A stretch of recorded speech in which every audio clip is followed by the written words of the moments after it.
નમસ્કાર દર્શકો, આજે મુદ્દાની વાતમાં રાહુલ ગાંધીની ભારત જોડો ન્યાય યાત્રાને લઈને આપણે ચર્ચા કરવી છે, કારણ કે આ યાત્રા દરમિયાન રાહુલ ગાંધી મધ્ય ગુજરાતના આદિવાસી બાહુલ્ય ધરાવતા દાહોદ જિલ્લામાં આવી રહ્યા છે। રાહુલ ગાંધીની ભારત જોડો ન્યાય યાત્રા દાહોદ ક્યારે આવશે અને શું હશે વિશેષ કાર્યક્રમો, રાહુલ ગાંધી કોને મળશે, આ તમામ બાબતો એસપીજીની મંજૂરી બાદ જ રોડ મેપ જાહેર થશે। પરંતુ હમણાં તો સંભવિત ન્યાય યાત્રાના રૂટ અને સભા સહિતની તમામ તૈયારીઓ ગુજરાત પ્રદેશ કોંગ્રેસ તેમજ દાહોદ જિલ્લા કોંગ્રેસ સમિતિ દ્વારા પૂરજોશમાં કરી દેવામાં આવી છે। જોકે આ યાત્રાથી કોંગ્રેસને ટ્રાઇબલ વિસ્તારમાં ફાયદો થશે, કેટલો ફાયદો થશે, દાહોદ આવી રહેલા રાહુલ ગાંધી શું વર્ષો જૂના આદિવાસીઓની સમસ્યાઓ અને વેદનાઓ સાંભળશે, તેના ઉપર આદિવાસી સમાજના લોકો સાથે સંવાદ કરશે।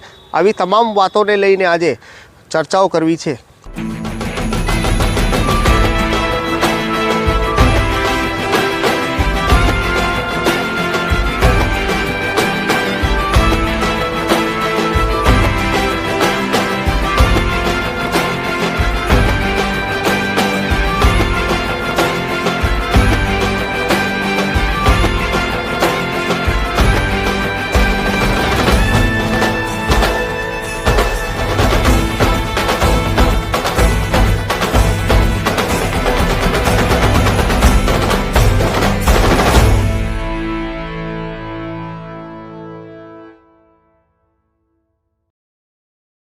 નમસ્કાર દર્શક મિત્રો, હું છું રાજેન્દ્ર શર્મા અને આપ જોઈ રહ્યા છો દાહોદ લાઈવ। દેશમાં જે પ્રમાણે લોકસભાની ચૂંટણી નજીક આવી રહી છે તેમ તમામ રાજકીય પક્ષો હવે ઇલેક્શન મોડમાં આવી ગયા છે। ભાજપ, કોંગ્રેસ, આપ અને તમામ નાના મોટા રાજકીય પક્ષો એક્ટિવ થઈ ગયા છે। જમીની હકીકત જાણવા અને મતદારોને રીઝવવા માટેના મુદ્દાઓને લઈને હવે તેઓ મેદાને ઉતરી ગયા છે। તેમાંથી એક દેશના સૌથી જૂના પક્ષ તરીકે ઓળખાતા કોંગ્રેસ પક્ષની વાત કરીએ તો કોંગ્રેસ પણ હાલની પરિસ્થિતિએ વેન્ટિલેટર પર હોવાનું જણાવી રહ્યું છે, કારણ કે સંગઠન મજબૂત નથી। જેટલા પણ મજબૂત સભ્યો અને હોદ્દેદારો હતા એ તમામ લોકો ભાજપ સાથે જોડાઈ ગયા છે।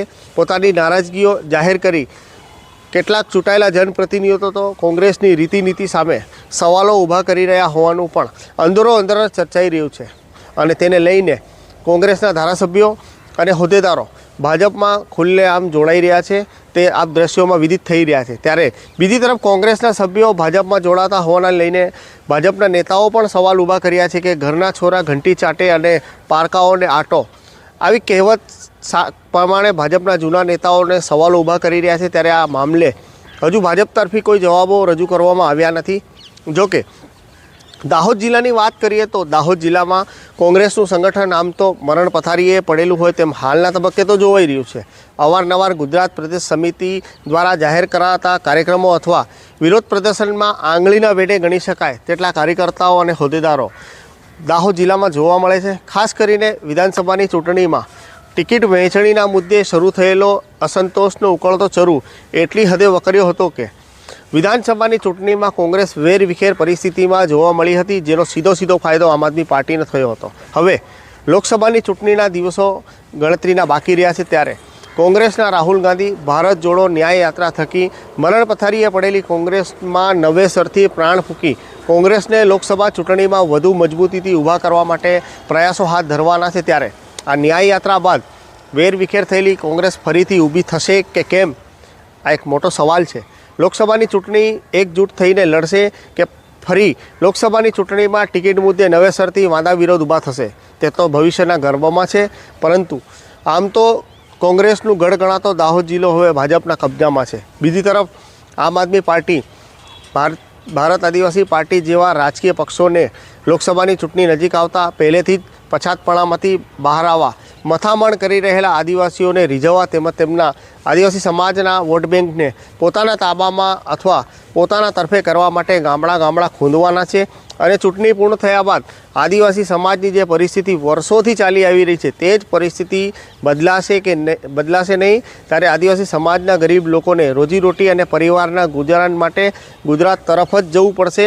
ચૂંટણીમાં આપેલા વચનો ચૂંટણી પૂરી થયા બાદ ભૂલાઈ જશે કેમ, પરંતુ હવે લોકસભાની ચૂંટણી નજીક હોવાથી તમામ પક્ષના નેતાઓને દાહોદ જિલ્લામાં વસવાટ કરતા આદિવાસીઓની યાદ આવશે અને તેઓ મત માંગવા માટે દાહોદ જિલ્લામાં ઠેર ઠેર પ્રવાસ પણ ખેડશે।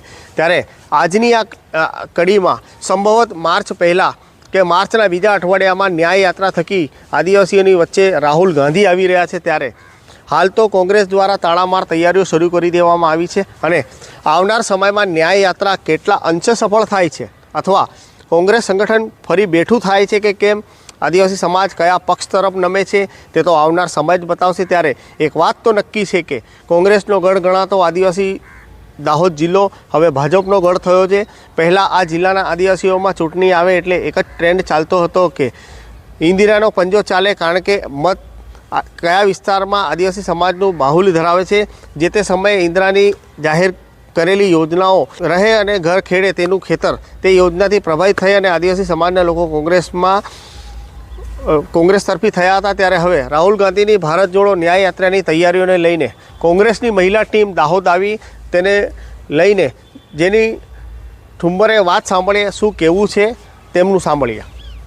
માનનીય રાહુલજી જે કન્યાકુમારીથી લઈને કાશ્મીર સુધીની ભારત જોડો યાત્રા સંપન્ન કરી, પોતે ચાલીને પદયાત્રા કરી, એમાં અનેક પ્રકારમાં જે દેશના લોકોને વેદનાઓનો સામનો, પીડાઓનો સામનો કરવો પડે છે।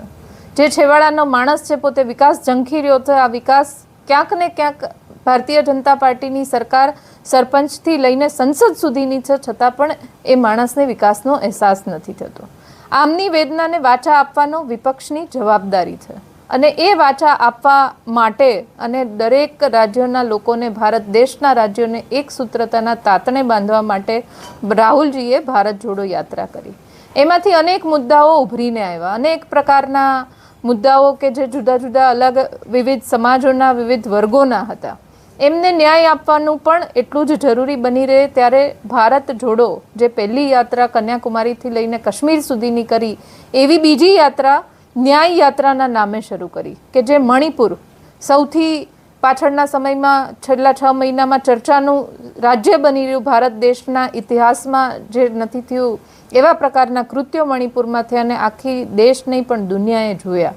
ત્યાંથી ન્યાય યાત્રાની શરૂઆત કરી અને આ યાત્રા દરેક જે મણિપુરથી લઈને મહારાષ્ટ્ર અને સંપન્ન થશે, એની વચ્ચે આવતા તમામ રાજ્યોમાં રાહુલજી પોતે યાત્રા કરવાના છે, ત્યાંના લોકોને મળવાના છે, ત્યાંની સંસ્કૃતિઓથી રૂબરૂ થવાના છે, ત્યાંની વેદનાઓ પોતે જાતે સાંભળવાના છે। ત્યારે અમે મહિલા કોંગ્રેસ તરીકે મહિલાઓની જે અલગ પડતી પીડાઓ છે, અનેક પ્રકારના સશક્તિકરણની વાતો, બેટી બચાવો બેટી પઢાઓથી લઈને આવા રૂપકડા સૂત્રો, નારાઓ મહિલાઓ માટે આપ્યા, પણ હજી પણ મહિલાઓ ક્યાંય જો સશક્તિકરણની વાત આવે તો નંબર 2 ઉપર આવે છે। ખભે ખભો મિલાવવાની રૂપકડી વાતો થાય પણ નથી મિલાવી શકતી। સમાન કામ સમાન વેતનના નામે પણ અનેક મુહિમો ચલાવી, છતાં પણ આજના સમયમાં આ સમાન કામ સમાન વેતનનો અહેસાસ મહિલાઓને નથી થતો। ત્યારે મહિલા કોંગ્રેસના પ્રમુખ તરીકે મહિલા કોંગ્રેસના ગુજરાતના યુનિટને મહિલાઓની વેદના રાહુલજી સુધી પહોંચાડવાની, મહિલાઓની વેદનાઓને વાચા આપવાની, નારી ન્યાયના નામે એક મુહિમ, એક ઝુંબેશ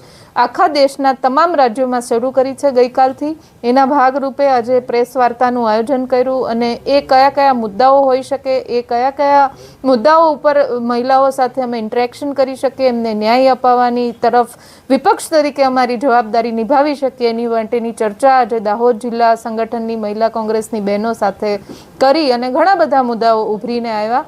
એના માટેની આજે પ્રેસ વાર્તા પણ એના પછી કરવામાં આવી। ન્યાય યાત્રા દાહોદમાં કઈ તારીખે આવશે, કયા વિસ્તારમાં જશે અને ક્યાં સભા કરશે? ન્યાય યાત્રા ભારત જોડો ન્યાય યાત્રા દાહોદમાં તારીખ માર્ચના 1 થી 10 તારીખની વચ્ચે પ્રવેશ કરશે। આગળના જે પ્રમાણે યાત્રા ચાલી રહી છે ત્યારે એ પ્રમાણે પાકી તારીખ નહીં, પણ રૂટના રેકી ગુજરાતમાં કયા કયા જિલ્લાઓમાંથી પસાર થશે, એમનો રૂટ શું હશે, એ રૂટની વિવિધ 3-4 રૂટની રેકી થઈ ગઈ છે। એમાંથી જે ફાઇનલ થઈને રૂટ આવશે એના પછી કેવી રીતના યાત્રા પસાર થશે, વચ્ચે કેવા પ્રકારના કાર્યક્રમો હશે, શું પ્રકારના આયોજન થશે, એ આના પછી પણ તમને જણાવવામાં આવશે।